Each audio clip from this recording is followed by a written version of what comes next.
Caxias do Sul é uma das maiores cidades do interior do Brasil e ela só é isso hoje em dia porque foi construída com muito trabalho ao longo dos anos. E o Arquivo Histórico Municipal é responsável por preservar a memória desses anos na nossa cidade. O Arquivo Histórico de Caxias é uma instituição, já como diz o nome, arquivística, né? Nós aqui recebemos um acervo que conta a história da cidade, um acervo que vem de famílias ou de antigas empresas. Por exemplo, nós temos todo o acervo da indústria vitivinícola de Caxias. A maioria do nosso acervo ele é proveniente de doações. Nós temos toda a nossa coleção de jornal digitalizada e disponível no site da Câmara de Vereadores, numa parceria que nós fizemos com o Centro de Memória. São mais de 500 mil páginas, são 71 títulos que estão disponíveis para consulta.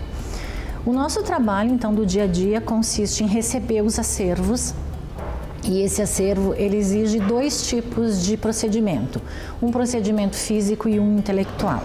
Aquele físico é desde a higienização, medidas de conservação ou de restauração, acondicionamento e embalagens adequadas, até toda uma descrição arquivística desse acervo, que daí é um procedimento intelectual, onde tu elabora um quadro de arranjo, onde tu tem que separar o acervo então por assuntos ou por tema. Tudo isso para preservar a história da cidade, e o próprio prédio onde é localizado o Arquivo Histórico possui uma história muito especial para Caxias.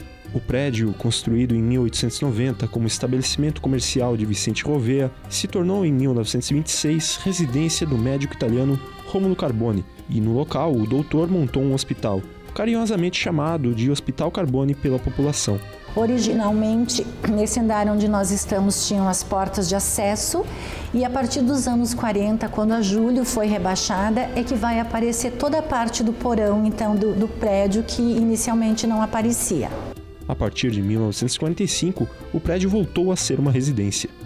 Em 79, quando os proprietários naquela época solicitaram licença para demolir o imóvel, a comunidade começou uma campanha para preservar, onde alguns estudantes, arquitetos da cidade se uniram a essa campanha, e a saída foi a seguinte: 18 empresas adquiriram todo o lote e doaram esta casa para o município. Em 1986, o prédio foi tombado como patrimônio histórico e arquitetônico pelo Instituto do Patrimônio Histórico e Artístico do Estado do Rio Grande do Sul.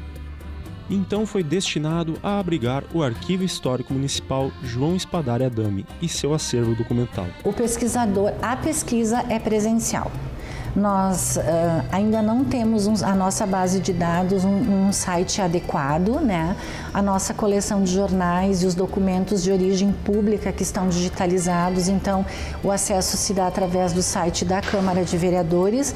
Então a pesquisa ainda é presencial, nosso horário de atendimento é de segunda a sexta, das 10 às 16.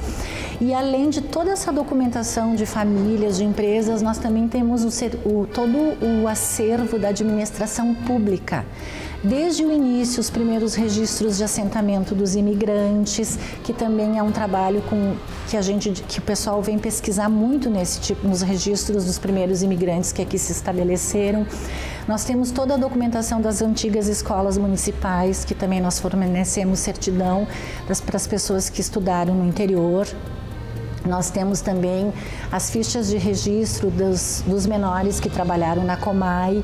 Então, toda essa parte de documentação é a parte que foi produzida pela Prefeitura, por órgãos da Prefeitura Municipal, que antes de ser Prefeitura era a Intendência, teve a Diretoria da Colônia, assim como nós temos também documentos da Câmara de Vereadores, que antes era o Conselho Municipal. Documentos, então, os primeiros registros desde o início aqui da ocupação do espaço em 1875. Venha conhecer o patrimônio histórico da nossa cidade. Mário Ducati para Notícias.